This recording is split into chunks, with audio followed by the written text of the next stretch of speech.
Goeiemôre gemeente. Ek sal vir juffrou vra om vir ons 4 verse voor te kom lees. Uit 2 Korintiërs hoofstuk 9 vers 12 tot 15. 2 Corinthians chapter 9 vers 12 to 15. Want hierdie bediening van hierdie hulp toon voorsien nie alleen in die behoeftes van die gelowiges in Diakonia, maar bring ook oorvloedige dankbaarheid teenoor God neer. Deur hierdie duidelike bewys van julle bereidheid om te dien, sal daar baie wees wat aan God eer toebring. Hulle sal hom prys oor julle gehoorsaamheid aan die evangelie van Christus, wat julle bely en oor julle opregte mededeelsaamheid teenoor hulle en teenoor al die ander. Hulle sal ook vir julle bid en met julle verlange aan julle dink. Omdat die genade van God oor julle so oorvloedig was. Ons dank God vir sy onuitspreeklike gawe. Dit is die woord van God. Ja, dit is God. Vader, ons dank U vir die woord wat lewe. Die woord wat vanmôre tussen ons is. Soos wat ons die woord gelees het, o Here, bid ons nou dat U nie net die voorlesing daarvan sal seën nie, maar ook hier oordenking daarvan in elkeen van ons harte. In Jesus' naam. Amen. As you've heard earlier already, today is Diakonia Sunday. And we normally celebrate Diakonia Sunday, the last Sunday of July. But because of our particular challenges then, we moved it for this year to this Sunday. Sister Anthea het vroeër verduidelik hoekom ons aan die einde van Julie Diakonia Sondag het. In 2013, soos wat sy genoem het, sal jy onthou het ek 'n werkswinkel vir u aangebied oor Diakonia. Eintlik was dit 'n werkswinkel oor gemeenskapsontwikkeling, maar ek het in gedagte gehad dat die uiteinde van die werkswinkel sou lei tot 'n gevestigde Diakonia bediening in ons kerk. Oor die jare het ons so baie gedoen, maar is amper asof ons nie die dinge bymekaar kon bring, so that it makes sense for us. En die laaste Sondag van Julie 2013 is die Sondag wat ek die nuwe bediening as ook almal van u wat daar sit ingeseën het. And so we chose that Sunday every year as Diakonia Sunday. One can rightly ask, what is Diakonia? But allow me first to say a word on this very special day, because this is also the first Diakonia Sunday that we celebrate without the leader that we have had ever since 2013, Sister Eva Bates. Every story has a story, isn't it? Because Sister Eva used to complain quite a bit to me about Brother Gerrit. Because because she felt he was just simply too busy. Oral wanneer daar iets in die kerk moet wees, dan moet hom Gert by wees. Particularly the fact that he served as an officer of the Senate and the church for so many years. So I listened patiently as I do, but as I was listening to her, every time that she broached this subject, I was already strategizing in my mind as to how to get her so involved in the church that she'll forget about Brother Gert. And that workshop, that Diakonia, that community development workshop, provided the ideal opportunity. These are the kind of things that she had already done through her work.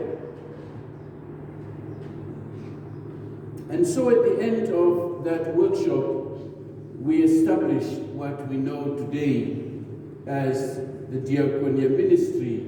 That's also when we made these banners that you see in front.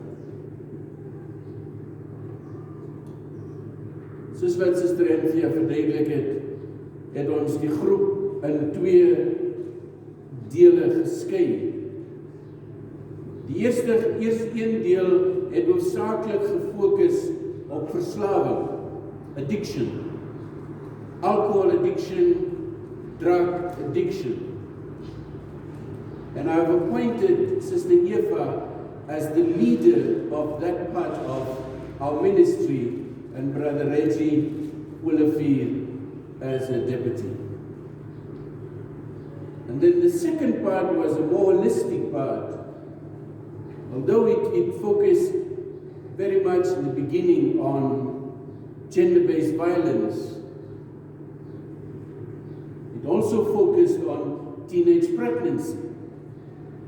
It focused on unemployment. It focused on poverty. And I've appointed Sister Veronica Tron as the leader of that part of the ministry and Brother Frank Adonis as a deputy.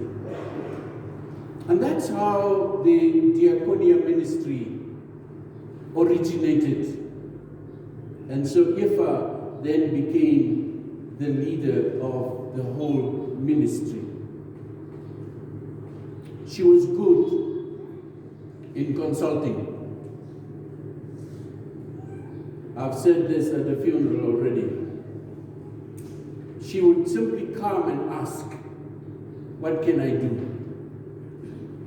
She would simply come into my office, or she will make an appointment as if it's a very serious and important matter that she needs to discuss with me, but simply to come and ask, what is on your mind?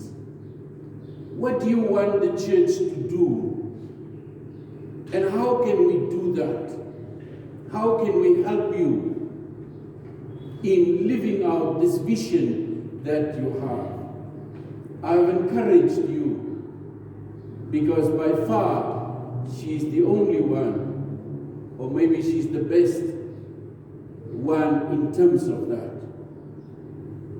So every major intervention that we have had resulted because she had come to ask, what is on your mind? Where do you see us going? What is it that you would like us to do? And then she goes and she gets people together and they do that. You know, when I was informed, and I've said this many a time, when I was informed about this project school in Windhoek, I just couldn't believe it. Because why in Windhoek would there be a tent school if there are so many schools available? And so I went there with Brother Johnny Gilbert. We went there I asked the principal questions. I asked, what is this all about? They said, no, the schools are full. And so they needed to create new space. So I asked two important questions. Sorry, I'm telling myself it's important. But the one was, which are the grades that are here? And he said to me, grade 1 and grade 7 or 8. I can't remember anymore. Grade 1 and grade 8, I think, yes. So I asked why. They don't belong in the same school. He said, no, because they are entering school. Grade 1 entering primary school, grade 8 entering secondary school. They don't get places anywhere. And so I asked another question. Where do these children live? And he said, around the school. That's in an informal settlement. Now that immediately raises questions. Why is it that these children who live in the informal settlement are not able to secure places in this big city of Windhoek? Yet, there are schools with plenty of space, but they are in other parts of the city. And so it disturbed me so much. I called Brother Gert and Sister Eva, and I said, you must come, I want to talk to you. I talked to the two of them, because you can't do anything with Eva and not do with Gert. Even if you speak with her alone, once she gets home, it becomes Gert's responsibility.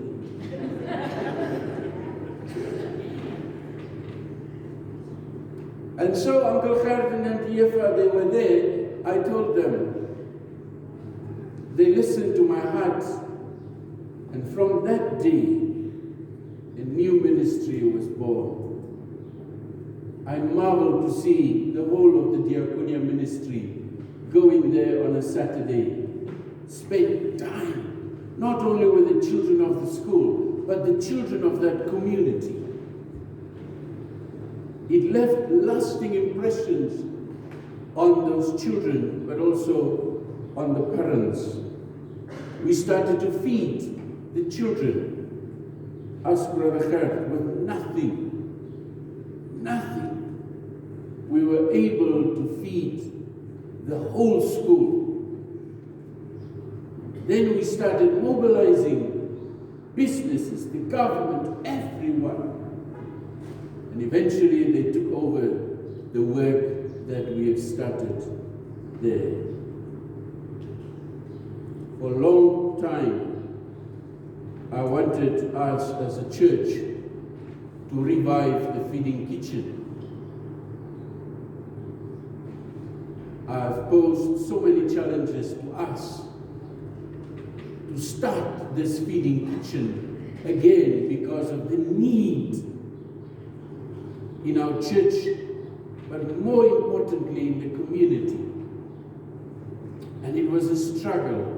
I understood people were busy, but no one was really forthcoming. No one said, I want to do this. I hear your heart. I will do this. And then, after morning worship service, Sister Sylvie Dawi came and said, I want to be involved. But I don't want to lead it. I said, don't worry, as long as your heart is there. She said, I will also bring, and she mentioned, in fact, Leonie's name. I'll bring Leonie. I'm sure I can convince her. So when Eva came to me again, I presented her with this challenge again. And I said, you already have two, Sylvie and Leonie. And that's how this feeding kitchen, what we call the soup kitchen, was started. Yesterday, we had a wonderful day. We invited you as the church. I want you to be involved. planting the garden. Because the garden is meant to provide to the soup kitchen and to others in need. And if we have surplus, we'll even sell to me who can pay for my vegetables. I had already given Uncle Gert the permission to start working on the garden. I can't just go to the same people every time. I need more of you to volunteer, to come to me and say and ask, Reverend, what can we do? Where is there a need that you would like me to jump in? But then Mr. Valentin is in his final year of internship. We pray God that all will go well so he gets ordained in the beginning of the new year. And he needs to do a project. He needs to do a project. This is his final work. I was happy that he could take the lead, and so that we could start with this garden. Just after the service, don't rush home too fast, because those of you who have 3 minutes, I would want us to just move to the back at the end of the service if you have time. And we'll just take 3 minutes there as well to dedicate this garden to the work of the Lord. And thank God for His grace, His mercy. Thank God for leadership, people like Mr. Valentin and Brother Bates and others who have worked hard, dedication to make this possible. What is Diakonia? What we know is that Diakonia grows out of worship. Diakonia grows out of worship. Diakonia cannot be seen separately from worship. It grows out of worship, and its aim is always thanksgiving to God.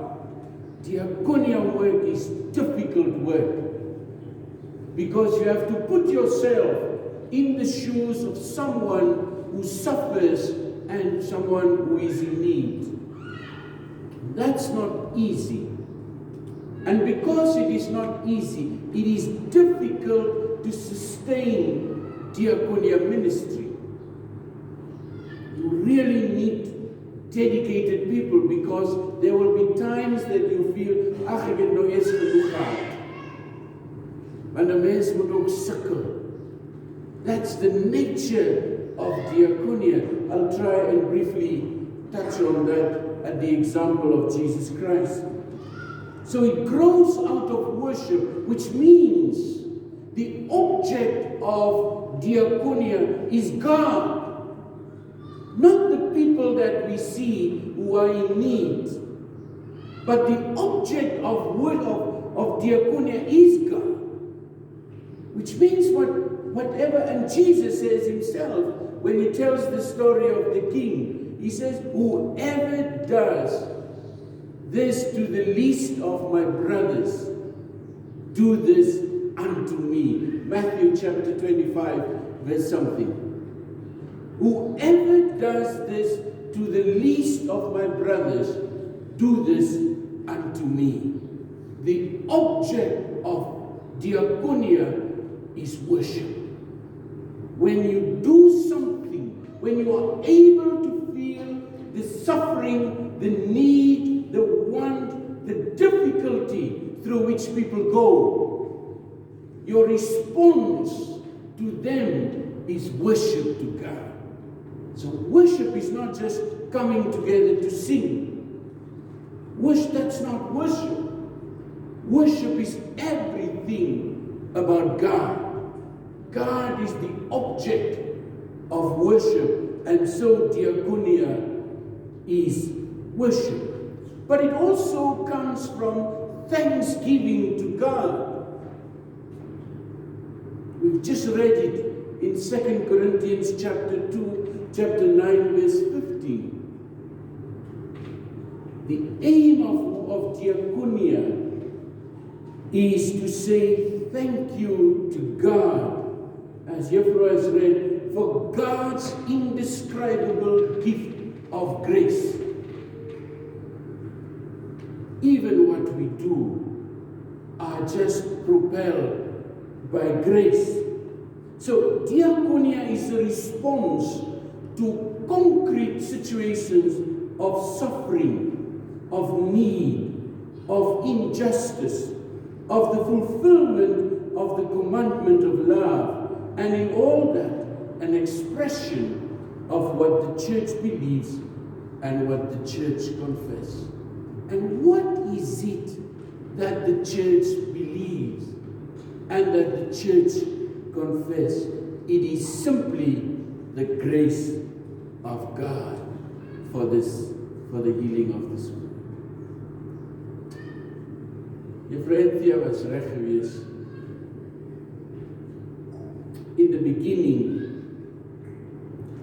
I challenged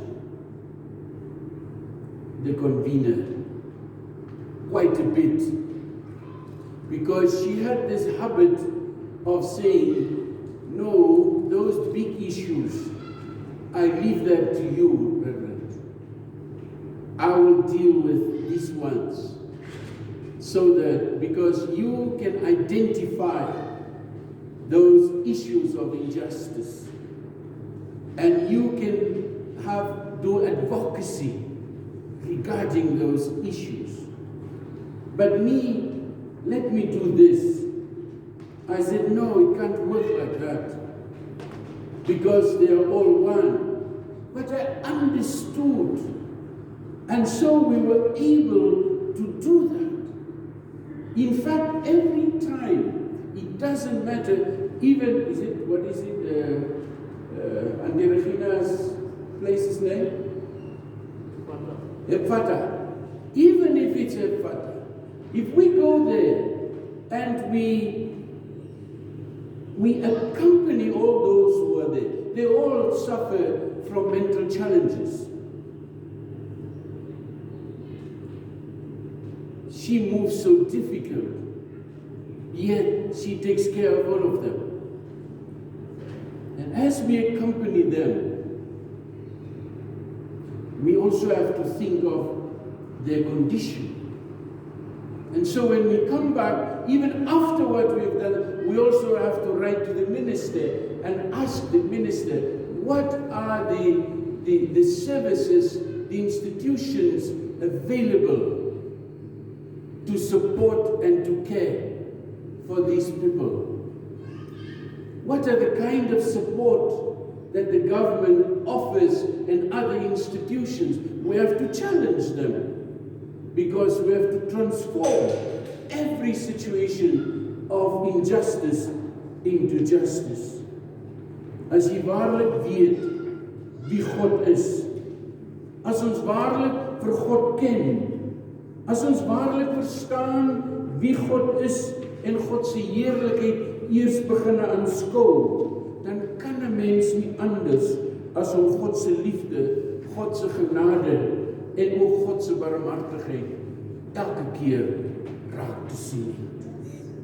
En net dit alleen noop 'n mens om vir God te wil aanbid, om God se lofsange te besing en vir God te dien.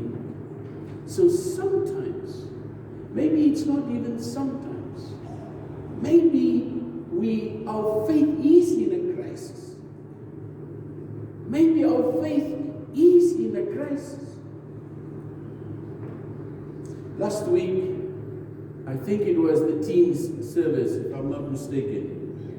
And after the service, I asked Gabby, so what are your impressions? And she said to me, because Gabby is the leader of the youth, she said to me many things. Gabby praat ons baie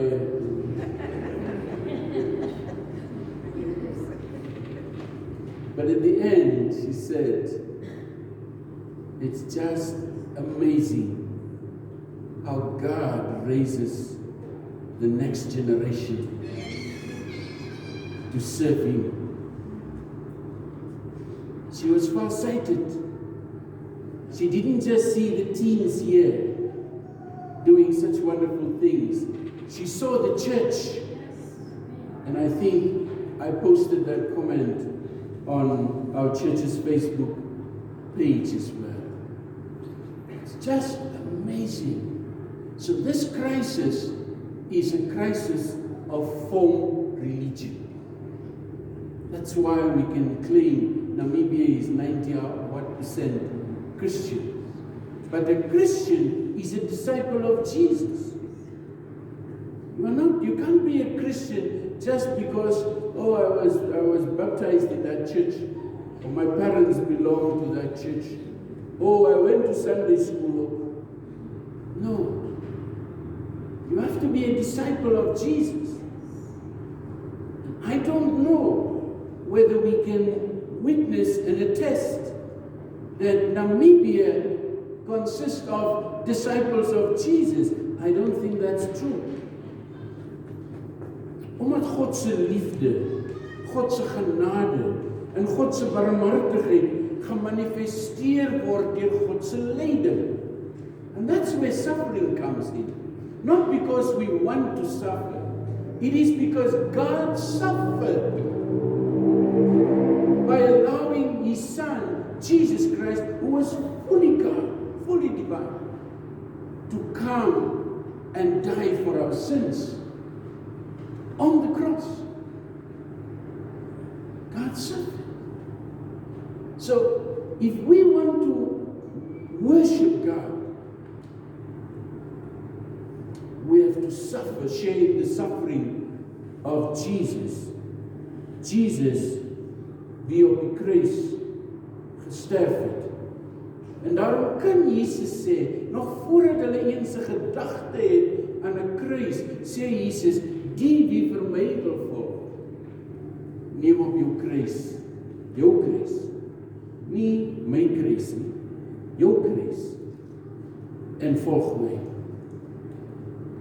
God se lyding word uitgestraal deur God, deur sy Seun Jesus Christus, die lyding van die wêreld op hom geneem het, en self aan die kruis gesterf het daarvoor.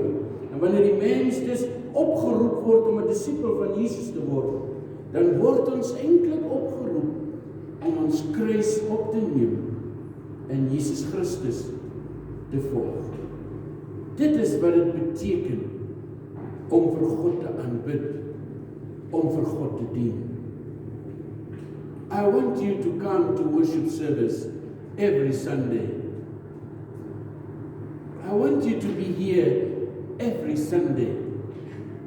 I want you to experience this fellowship every Sunday.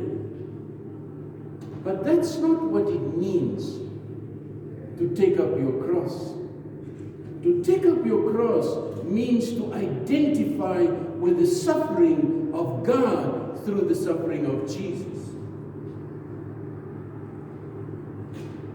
Ons gemeensaamheid met God word versterk wanneer ons gemeensaamheid met ons medemens het.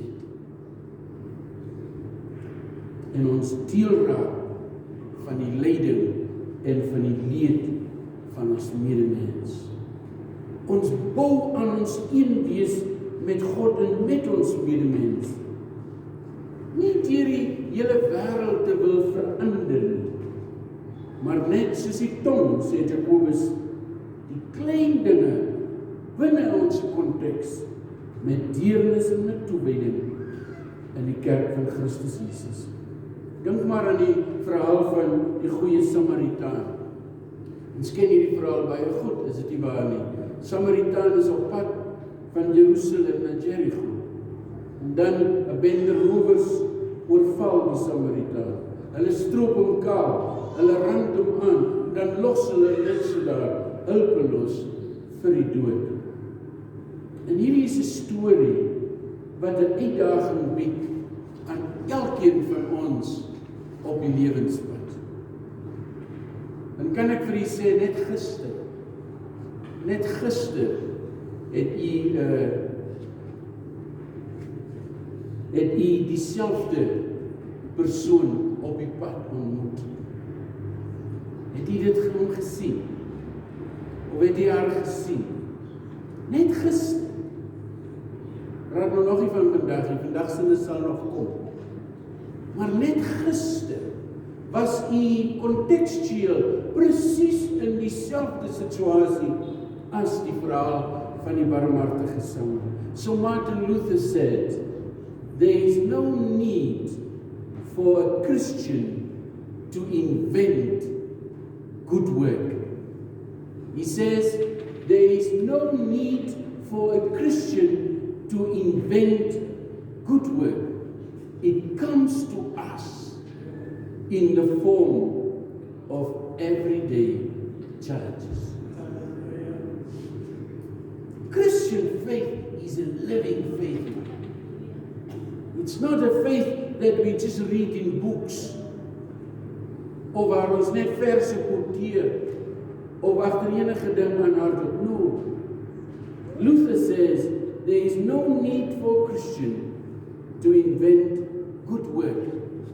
It comes to us in the form of everyday challenges. Does it make sense when I repeat now and say, just yesterday you were confronted with the same situation waarvan ons lees van die barmhartige Samaritaan. You are going to be confronted again today.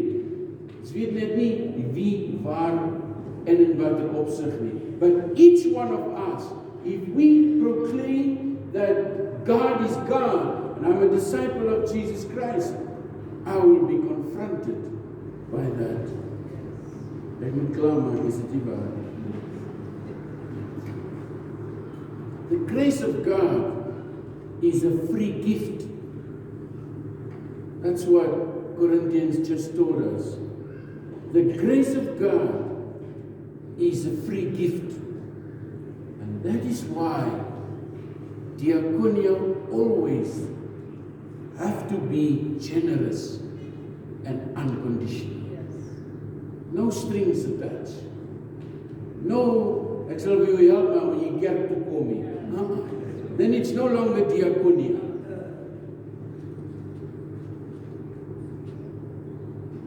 Ephraim, kan ek maar iets sê? Ephraim, kan ek maar iets sê?